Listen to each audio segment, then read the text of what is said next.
Section: Introduction. In this section, we discuss the challenges of post-training large language models, which still depend on carefully curated datasets, requiring significant engineering and human oversight. To ease this process, researchers have created unsupervised reward functions for reinforcement learning, using indicators like the model's confidence or the most common answer when ground truth data is unavailable. However, these methods still need well-formed questions, shifting the focus from finding labeled answers to crafting high-quality questions, a task that remains labor-intensive and hard to automate. We identify a significant gap in current methods: the absence of scalable systems for generating meaningful questions and answers without human help. Interestingly, pre-trained language models themselves can be a valuable resource for this issue. Similar to humans, these models can actively generate training data rather than just passively receiving it. For instance, just as people in confined spaces can engage in self-reflective exercises by asking and answering their own questions, large language models trained on vast amounts of text may have similar abilities. By using their knowledge and reasoning skills, these models could simulate both asking and answering questions, promoting their own learning in a closed-loop system. This idea leads us to propose self-questioning language models, SQLM, an asymmetric self-play framework where a pre-trained language model is given a broad topic, like algebra word problems, and learns by creating and solving its own problems. Asymmetric self-play, initially used in robotic manipulation, is applied here to language model training, with the model taking on two roles: a proposer that generates new problems and a solver that attempts to solve them. Both roles are trained through reinforcement learning. When the difficulty of generating and verifying solutions is similar, we use majority voting among multiple solver outputs to determine correctness. When the gap is larger, like in code generation, we rely on external verification signals such as test results. The proposer is rewarded for creating interesting, solvable problems, while the solver is rewarded for accuracy based on specific criteria. We evaluate this framework using three benchmarks: three-digit multiplication, algebra problems from the Omega benchmark, and coding problems from Codeforces. Training starts with a single prompt describing the task, without any example problems or labeled data. As training continues, both the proposer and solver improve iteratively, guided by reinforcement signals based on internal agreement or external verification. Our evaluations show that models trained in this self-supervised way can significantly outperform their initial versions, indicating meaningful improvements in reasoning ability without relying on curated datasets. These findings suggest that self-play could be a powerful method for enhancing language models. In the related work section, we explore unsupervised rewards for reasoning. Obtaining ground truth answers and external verifiers can be costly or impractical, leading to research on how far we can go without external supervision. Several studies have shown that pre-trained language models can use their own confidence as a training signal, employing methods like entropy minimization and forward KL divergence. Another strategy treats the most common prediction among sampled completions as the correct answer, relying solely on the model's internal uncertainty and consensus, thus eliminating the need for labeled data or external evaluators. Our approach advances this idea by not only avoiding the need for ground truth answers but also for human-generated questions, making the entire process fully self-supervised. We also discuss synthetic data generation, which has become crucial as models grow larger and require more data. This method uses a strong teacher model to create high-quality examples for training a target model. Synthetic data has been vital in developing large-scale models like K2, where it is generated before training and treated as a static dataset, often guided by heuristics or templates.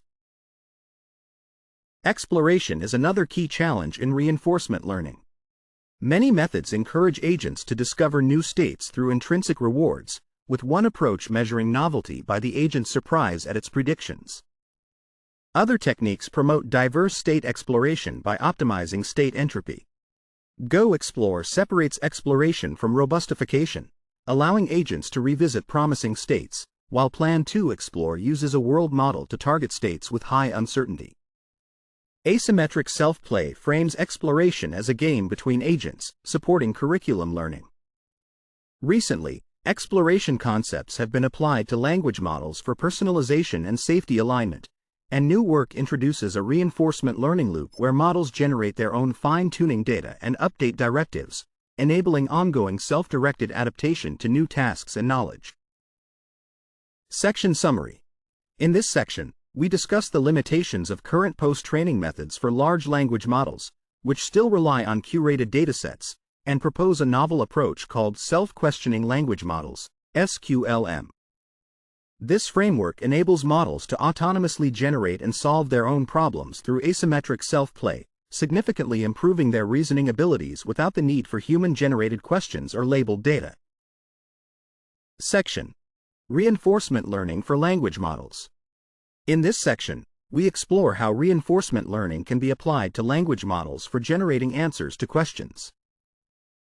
We can view the task of generating an answer for a question as a one-step reinforcement learning problem.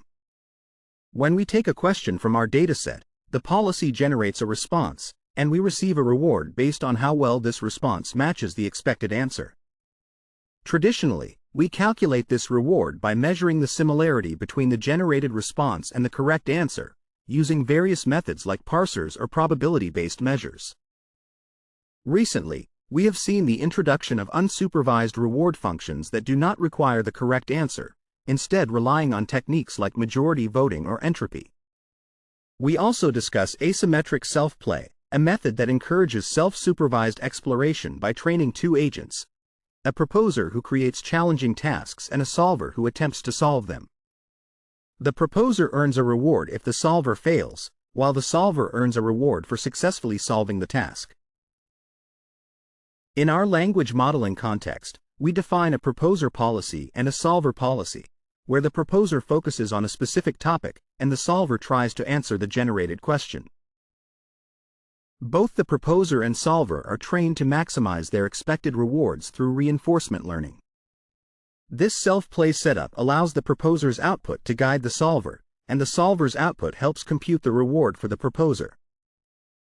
We will also discuss how to design reward functions for both agents, especially since we do not have access to ground truth answers.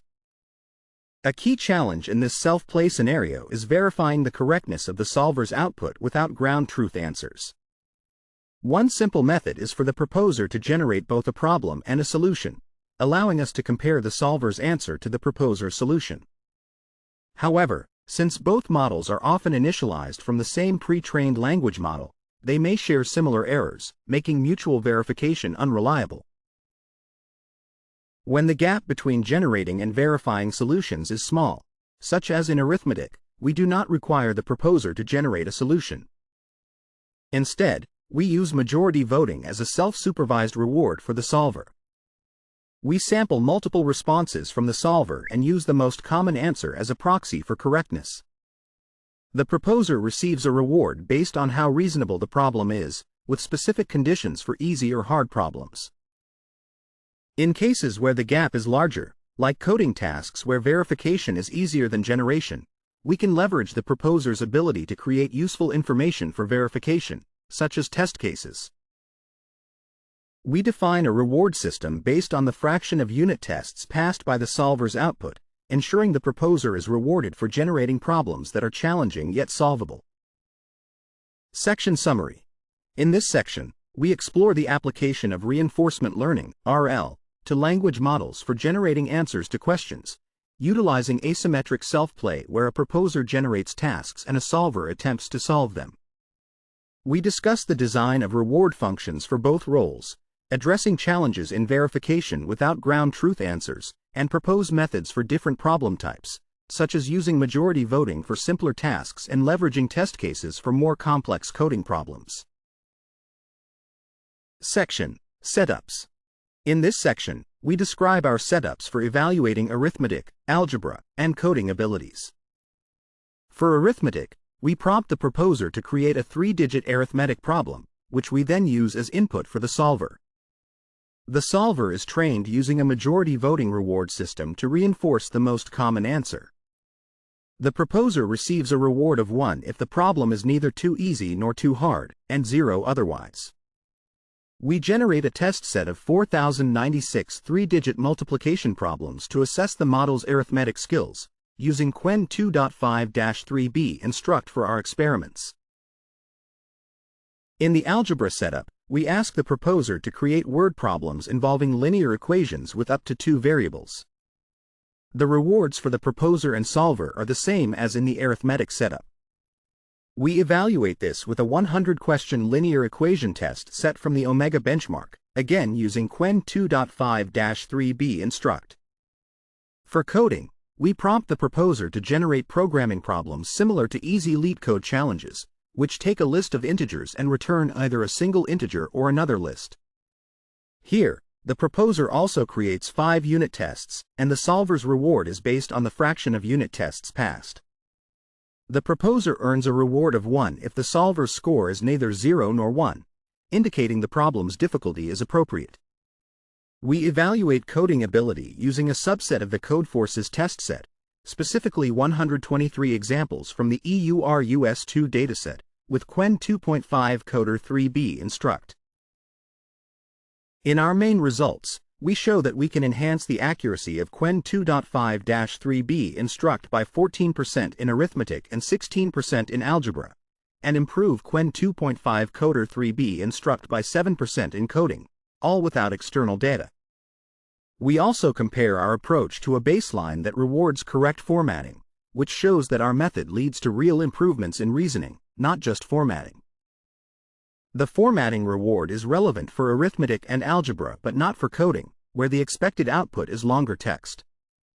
Additional results with llama models can be found in the appendix. We also examine the qualitative behavior of the model. Initially, it generates simple problems, but as it learns, the problems become more complex, requiring better reasoning skills. Although our test set consists of 3-digit multiplication problems, training on a variety of self-generated problems proves beneficial. We have edited responses for clarity and brevity, with more qualitative samples available in the appendix. Another important aspect we explore is the frequency of proposer updates. If updates are too infrequent, the model may not generate engaging problems, while too frequent updates can hinder the solver's progress. Our findings suggest that updating the proposer every 5 steps strikes a good balance, allowing for interesting problem generation while enabling the solver to improve. We also consider how to encourage data diversity in problem generation. Our primary method involves generating one problem at a time, which maintains diversity throughout training. We also tested generating multiple problems at once, but this led to reduced diversity and impaired learning in arithmetic tasks. Our analysis using PCA shows that problems generated with proposer updates are significantly more diverse than those created in bulk. We believe this is because models may struggle to follow abstract instructions for diversity and difficulty when prompted, benefiting instead from a dynamic self-play process that adapts to the solver's abilities. Section Summary. In this section, we describe our approach to training a model for arithmetic, algebra, and coding tasks by generating problems through a proposer and evaluating the solver's performance based on majority voting rewards. We find that updating the proposer every 5 steps balances problem diversity and solver improvement, while our method significantly enhances reasoning abilities compared to a baseline focused solely on formatting. Section: Limitations and Future Work. In this section, we acknowledge a key limitation of our approach. We do not completely eliminate the need for manual engineering, especially when creating and refining prompts for specific topics. Although our method requires less manual effort than traditional systems, prompt design is still necessary. We discovered that iterating on prompts was essential to narrow down the generation space and ensure that the outputs met our formatting expectations. This was particularly challenging in code generation, where we struggled to get the model to produce unit tests in a format that was easy to work with. While we aimed to minimize manual tuning to maintain generality, even small amounts of manual iteration can create bottlenecks and introduce bias. Looking ahead, we could automate this process, possibly using meta-learning, allowing the system to develop its own prompting strategies based on feedback from tasks. Additionally, We currently lack safeguards to ensure that the questions generated by the model are reasonable, safe, relevant, or interesting. A potential future direction could involve prompting the language model to filter or score responses based on these criteria, making it easier to scale fully self-supervised methods. Moreover, like all unsupervised approaches, our method is limited by the lack of ground truth rewards or perfect verifiers. Without labeled data, the model relies on internal heuristics, such as self-consistency or majority voting, to determine correctness. This poses a risk of reinforcing systematic errors. If the model consistently arrives at an incorrect but internally consistent solution, there is no way to correct it without external input.